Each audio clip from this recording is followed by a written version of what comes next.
Hello and welcome to the program Tech Talk.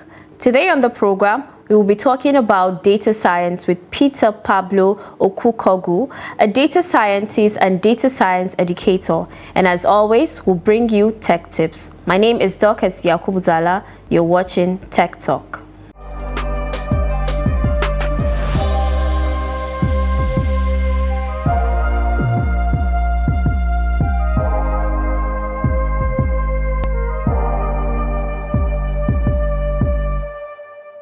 Data science is a multidisciplinary field that involves using scientific methods, processes, algorithms, and systems to extract insights and knowledge from data. It combines various fields such as statistics, mathematics, computer science, and domain expertise to analyze and interpret complex data sets. The ultimate goal of data science is to extract actionable insights from data and use them to inform decision making. These can involve tasks such as data cleaning and pre-processing, statistical analysis and modeling, machine learning, and data visualization. Data scientists use various tools and technologies to work with data, including programming languages like Python and R, statistical software like SAS and SPSS, and big data technologies like Hadoop and Spark. They also need to have a solid understanding of data structures and algorithms, as well as strong communication and problem-solving skills. Data science has applications in many industries, including finance, healthcare, marketing, and e-commerce.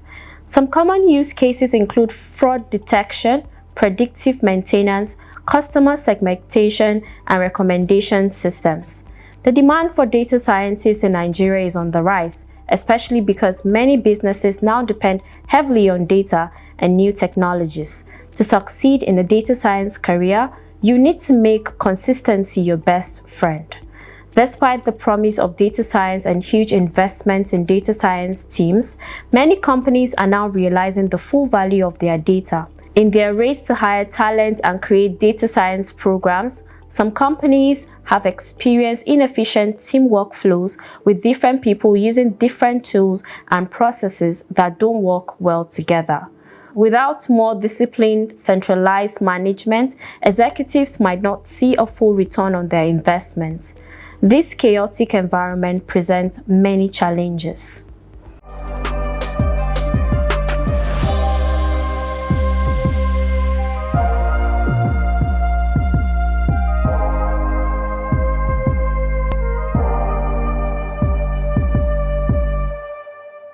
We now have an expert and educator in the field of data science in person of Peter Pablo Okukogu, who is joining us on the program from Kaduna via Zoom. You're welcome to the program today. Thank you very much. Thank you for having me. All right. Can you please introduce yourself and explain what data science is in simple terms? Okay, so my name is Peter. My middle name Pablo, and my surname is Okukogu. I'm a data scientist, a data science educator, right? So a data scientist and a data science educator. What was the question you asked again? Can you explain what data science is in simple terms? Okay, so here's what I'll do. I'll explain data science in two ways. I'm going to explain it in the technical term, right? And then I'll go on to explain it in the layman's term. So, because that way we get the two sides to it. Now, first off, a simple Wikipedia definition of data science will be an interdisciplinary academic field that uses different tools, statistics, computing in computer science, scientific methods and processes to extract knowledge from data, because normally data comes in a dirty fashion, in a noisy fashion and all.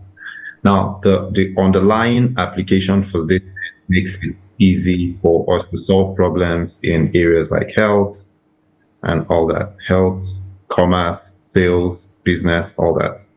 Now, to explain this in a layman's fashion, it would mean that it is taking information, basic information, right, and finding out patterns about it.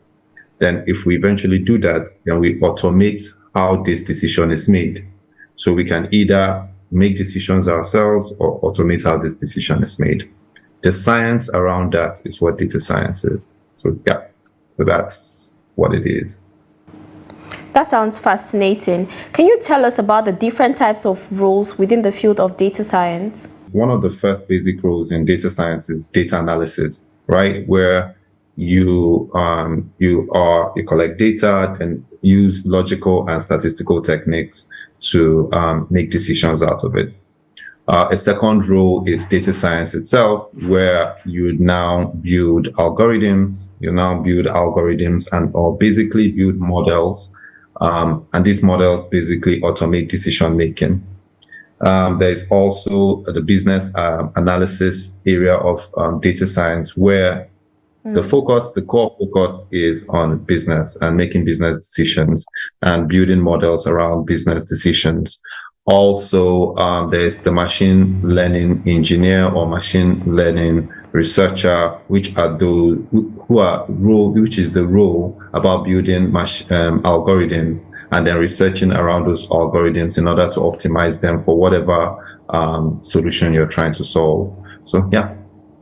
So talking about Nigeria, are data scientists in demand? Yes, of course. It's just like you have to first look at where we are in that ecosystem, then now ask of what the demand is. We are at a point where data collection is gradually becoming a culture in our organizations. So that has to be an important aspect first before we start to talk about data science in itself. If you look at the first world countries, a lot of these organizations have been collecting data for centuries. And then the only problem they had was they didn't have the computational power to process this amount of data.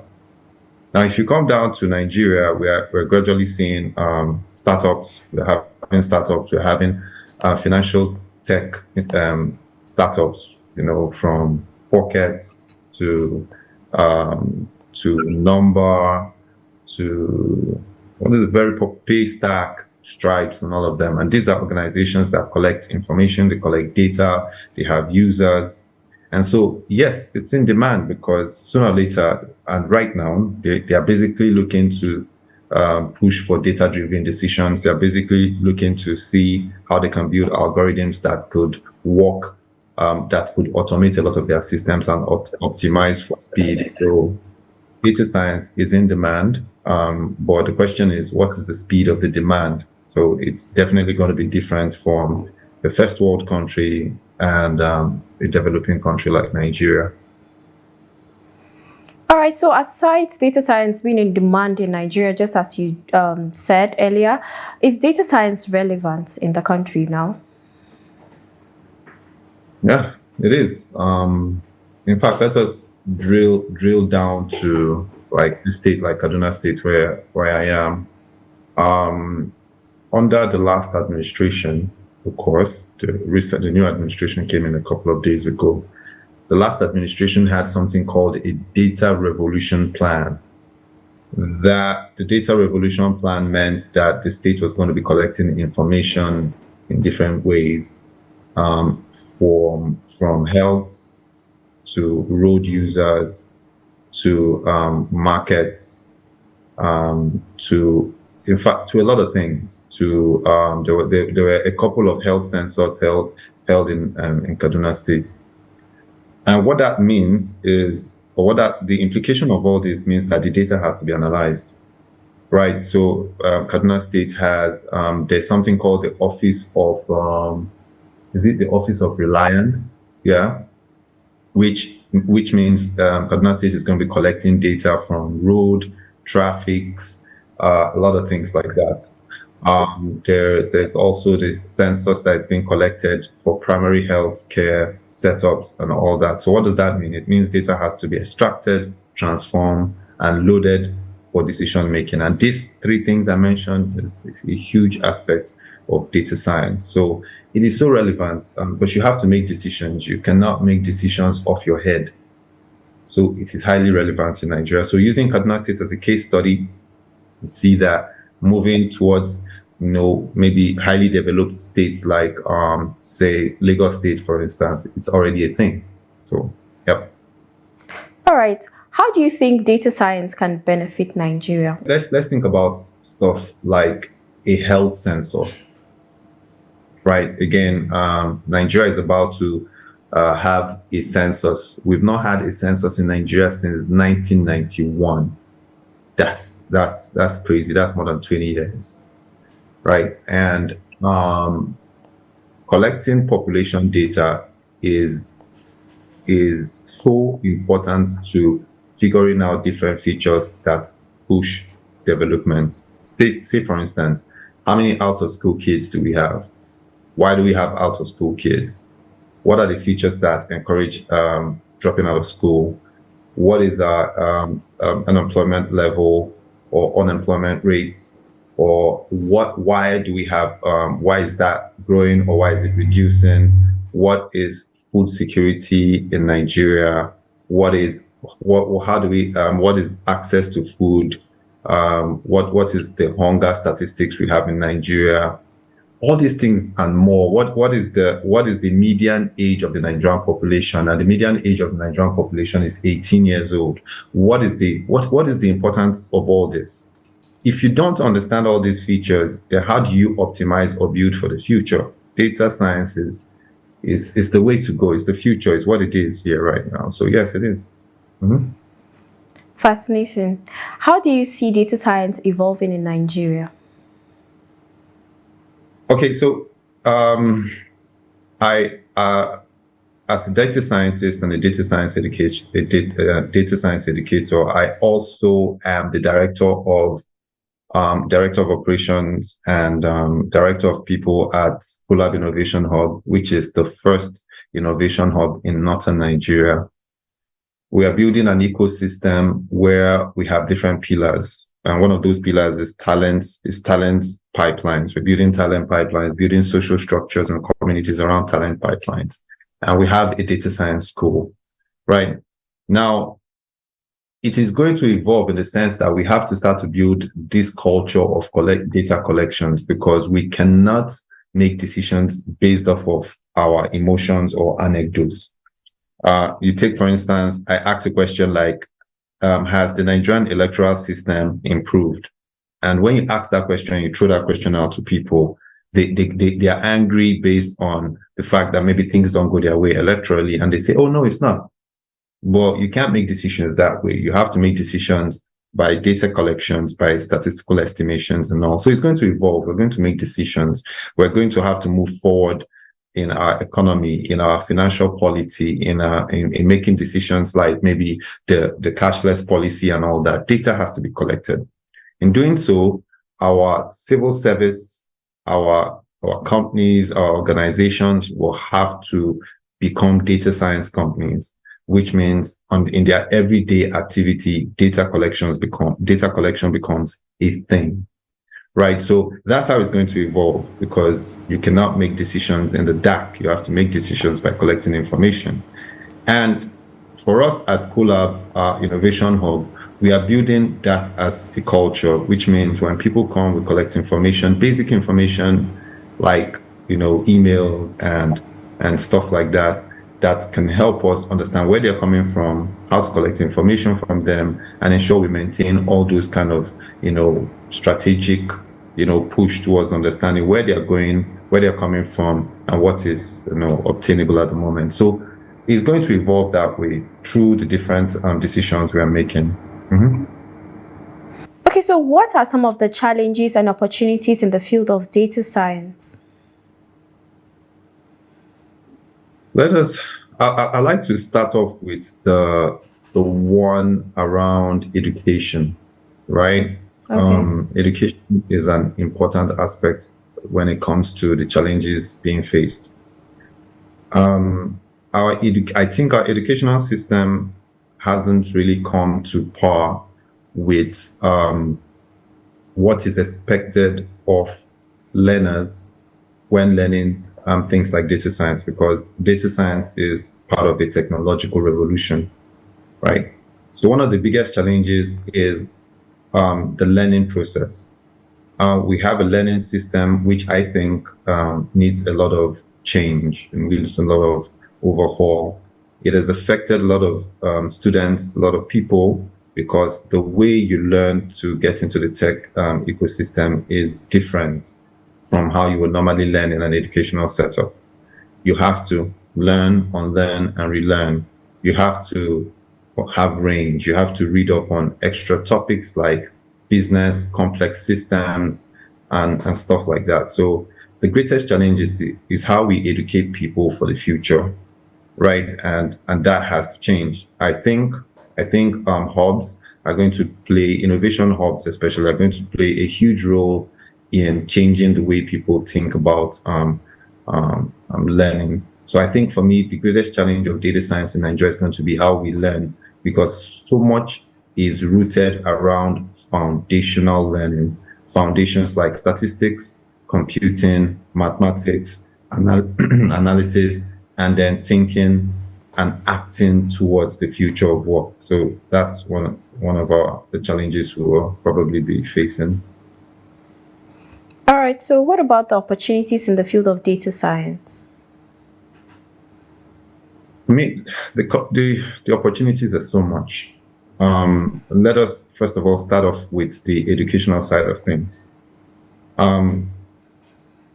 If you look at the educational side of things, we will be thinking about people who are going to be teaching the next generation of data scientists how to think, right? How to incorporate skills that around computer science, statistics, information science, mathematics, data visualizations, data integration, complex systems, communications, business ideas, human to machine interactions, data exploration. Now, these things are classic in the sense that once we start to have people act towards these areas and, develop their soft skills towards that, then we are now looking at huge possibilities and huge opportunities for people to move towards that direction. Now, if we do that, it means that people are going to be thinking in ways which are novel to, or which are entirely different from what we've been used to the past 30, 40 years. And what that means is opportunities now open up to get jobs, either remote or local jobs, that will help people to advance their knowledge. And again, the reward is amazing, right? Also, not to forget that economies are gradually growing towards something called knowledge economies, and knowledge economies need people to have, knowledge, diverse knowledge for something called the future of work. So the opportunities are so much. All right.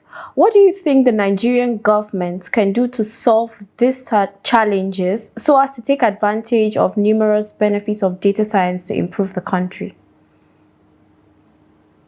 First off, there is a lot that is going on. NIDDA on its own, if you Google NIDDA, you definitely see that NIDDA is on a skill development trajectory, right? I think this morning or yesterday, I noticed that NIDDA is pushing for people to sign up and get scholarships for courses on Coursera. Coursera is one of the biggest educational tech platforms in the world. And what that means is, and if you look at the courses that are there, the courses range from data science to product design to a whole lot of stuff. So that's one area. Second, I think the government should also work largely with hubs and encourage the development of innovation and tech hubs around the country.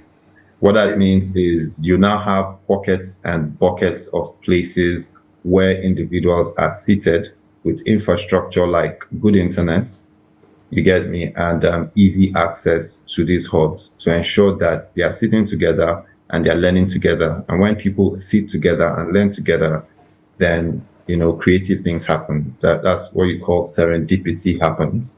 So what government could do is encourage and drive the building of hubs, drive community learning initiatives that ensure that we have these things going on.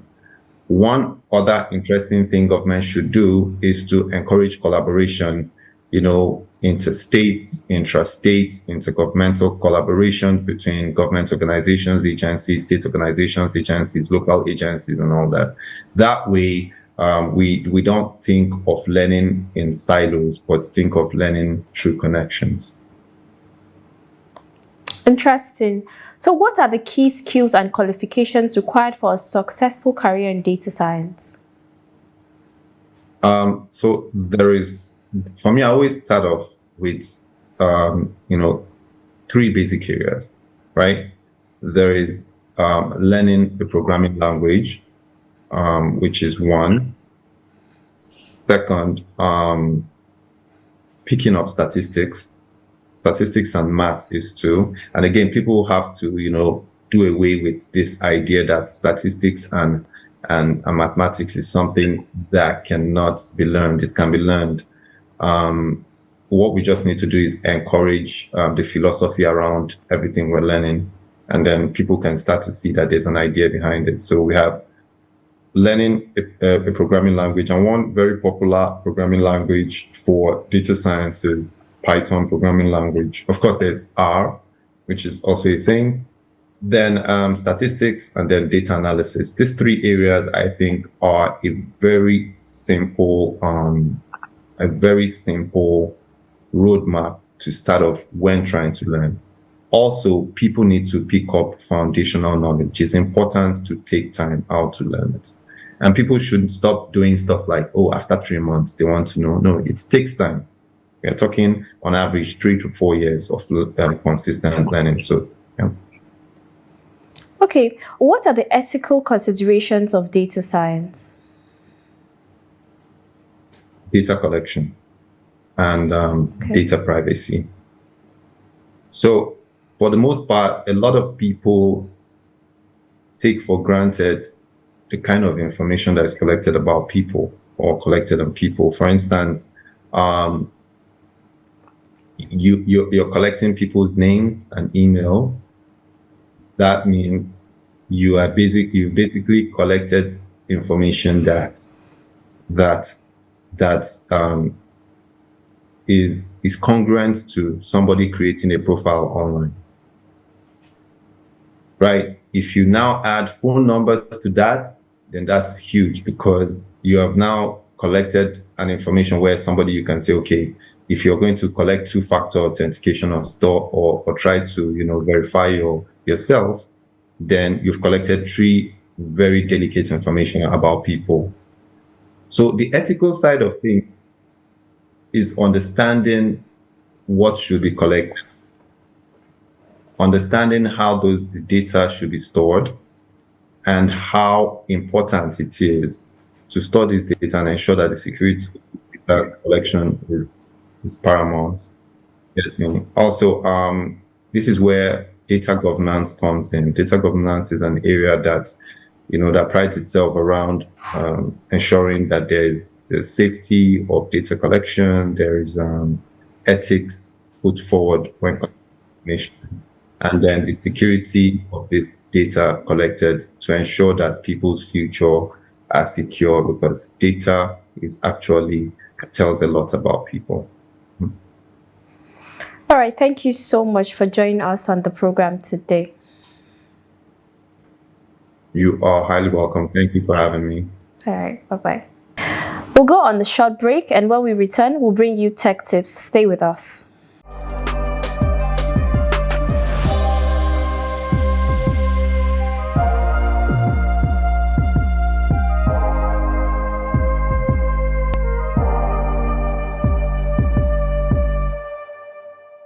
Today on Tech Tips, we'll be showing you steps for creating data visualization. Step 1, develop your research question. It is important to have a clear understanding of the goal of your research. Step 2, get or create your data. Step 3, clean your data. Step 4, Choose a chart type. It is important to pick a chart or graph which will best communicate the message you wish to tell your audience. Step 5. Choose your tool. There are many tools to choose from, ranging from freely available open web-based tools to licensed desktop tools. Step 6. Prepare data. The data preparation steps you need to go through are determined by the type of chart or visualization you'd like to create and the tool which you have chosen. Once you've selected your chart, you may need to perform transformations to create the required data. And step 7, create a chart.